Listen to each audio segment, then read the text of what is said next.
Sir, আপনি কাদেরকে ধরতে বলছেন? এর মধ্যে একটা মেয়ে ছেলে আছে। কোন ছেলেটা? ওই কালো জামা পরে আছে ওই ছেলেটা। এই দাঁড়া, এই তোরা দুজনে এখানে কি করতে এসেছিলি? আড্ডা মারতে না? এই এদেরকে গাড়িতে তোল।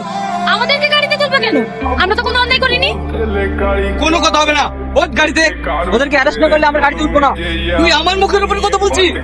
তো গাড়িতে তুই হাসিলি কেন?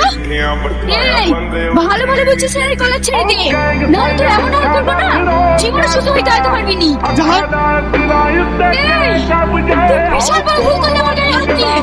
তুই আমাকে চিনিস না। কালকের মধ্যে যদি তোর বংশ আমি না ধ্বংস করতে পারি না, তাহলে আমি এক পাবেন মেয়ে না। এই চল, আগে তো চলে গাড়ি কিনে আয়, তারপরে যা করতে করিস। স্যার, কি ব্যাপার? আপনি হঠাৎ করে এখানে? আমি তোমার জন্য এখানে ছুটে এসেছি। তুমি এক্ষুনি এলাকা থেকে পালিয়ে যাও। আমি থানার বড় বাবু হয়ে কার ভয়ে পালাবো? একটা মেয়ের ভয়ে, যাকে তুমি মেরেছো।